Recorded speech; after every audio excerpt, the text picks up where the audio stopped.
It's important that you get the right amount of sugar, because it's your sugar and your yeast that form your alcohol.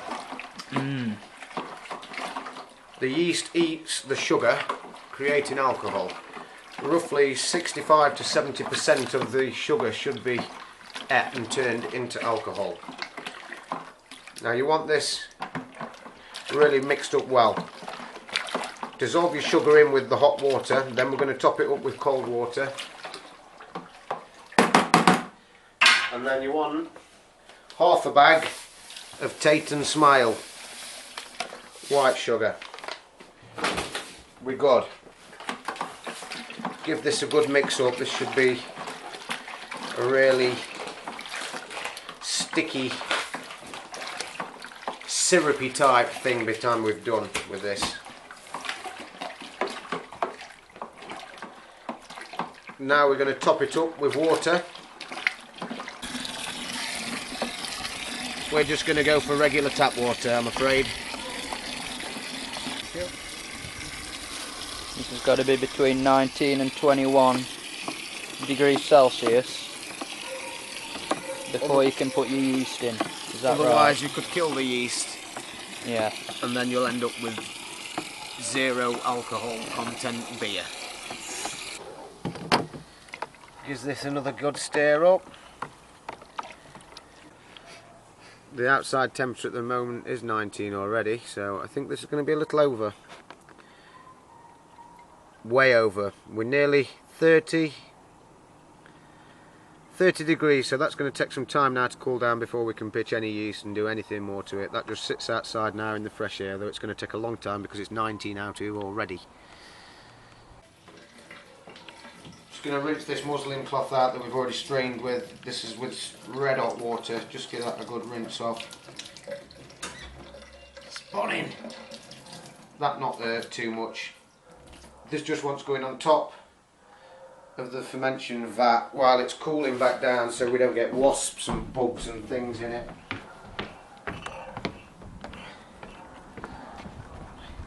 Could have done with a fresh one instead of these bits on, but it don't matter. We'll stop bugs getting in, that's fine. That's all we want. Bang it up here on the table, get a bit of air underneath it as well. Now we're just going to have to wait for that to cool down. Yeah, I didn't understand calculations on this. So what I did is I just took readings. I take my readings, and I don't know the calculation for it. So all I do is I go on one of the brewing websites, type in my initial gravity reading, then my final gravity reading, and then it calculates it online for me. Bit lazy, but I am new to home brewing, so there we go. This is what I'm talking about when we first started. See, there's no sting left in them whatsoever, and these nettles now can just be ate. Well, you could eat them. They're fine. They can go on a salad. Nothing wrong with them whatsoever. They're fine. Right, we're still super hot. We're still up at about 28 degrees, so that's no good for us when we want to get this film made. So basically all you do is got all your lovely stuff here. Wait till it gets to 19. Take a reading on your about 21's fine, 22 you can get away with. Then your yeast, open it up, pitch it on, just give it a light stir around then. How much yeast we're pouring in? Well, when you buy, you're best off using beer making yeast. You can use bread yeast, but it's not quite as good. So your beer yeast, it'll tell you on the packet, it's just normally 1 packet, and it will tell you that's good for 5 gallon. You'd stir that up with the Nettle beer, muslin cloth back over the top, put that in a constantly warm place at about 23 degrees. My back room's fine because I put a little heater on there and keep it at a nice temperature. So you'd leave that on there for about 4 days till the heavy fermentation's done. Then replace your muslin cloth with your top. I've just made up myself because it was the cheapest way to do it. Get your airlock in, top this in, half fill that with water. As this starts fermenting out, you're going to get bubbles come up out of there. That should take about 7 days for bubbles to stop. Once that's stopped, it should be ready for bottling or kegging. With your hydrometer, you can also take your reading. Once it's constant for 3 days, So you're you ready to bottle. can open it up and test it. You can open this up and test it, it's fine. Your pressure's soon going to build back up inside here and up it's going to come. You're going to get bubbling going off. Yeah. Fantastic. So this is my last batch that I made. This is Nettle beer number 2 and we're making number 3 at the moment. We've got the fizz.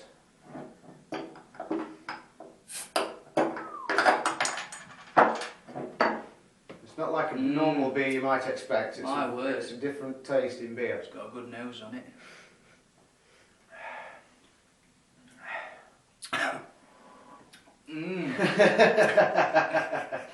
You didn't expect that from Nettle beer? You taste lemon in it. It's different, isn't it? And that's how easy it is. There's nothing complicated about making it. There's no complicated equipment whatsoever. Bottles, all I do, you can get home brew bottles, which I've got some of, but I just collect other people's, wash them out in the washing machine, then sterilise them and bottle them up.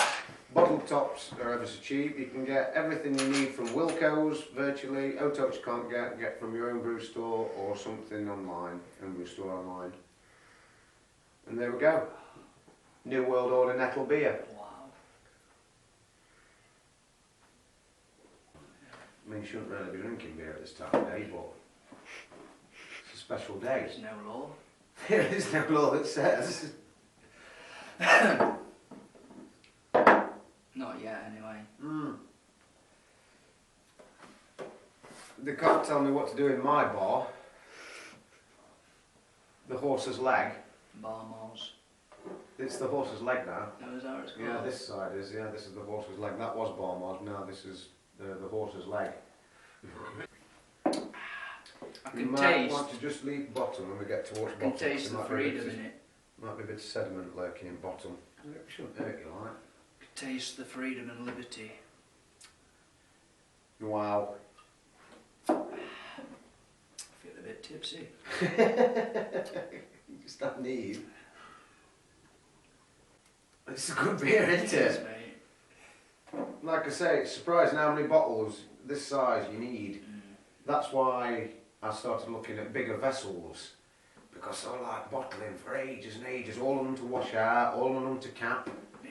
So I'll get a bigger vessel, can pour it into a glass, loads easier. This is one.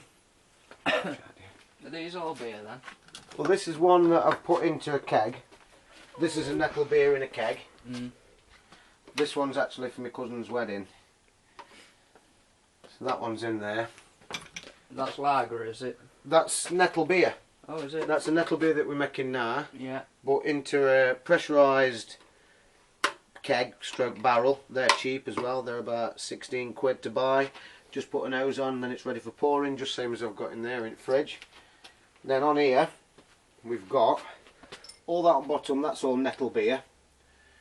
That's all about ready now to drink. Here, this is a Ed May Belgian lager kit. That's nearly ready. Here we've got some strawberry wine that I've made. It does look that colour, it's just that they're blue bottles. That's all ready and that's fantastic. Do you want to try a bit? Oh, that's swag.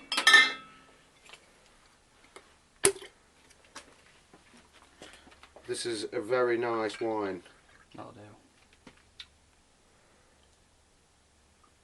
Strawberry. Oh my god. Shit. Home brewing is really easy. It's the best way to get cheap alcohol and a good stock of it as well. You're not having a try of this because this is not quite ready yet, but this is my carrot whiskey. Oh yeah. Sound and smell. It's coming on. Carrot whiskey, you wouldn't need much of that. I've got a load of elderflower champagne, but it's highly explosive, so you have to be really careful. It's actually blown glass bottles apart. I mean, that's chucked top off there already. This is elderflower champagne, but you have to keep that under cover because otherwise You're liable on walking in, it's liable on taking your legs off. Have you still got the wreckage? Or have you No, planted? no. I'm not kidding, Nico. I had a full corner here, crates full on it. Look at all glass everywhere. It blown glass bottles to pieces, to smithereens. About 40 bottles just blew up in here. Okay, Just blew up. That's why carnage is everywhere. I've had to tidy up, like, started sorting it out, but there were glass all the way up there. I couldn't come in. It was scary. That's why I had to cover them over. a little bit each time, and before you know it. Self-sufficient, living off the land. Independence.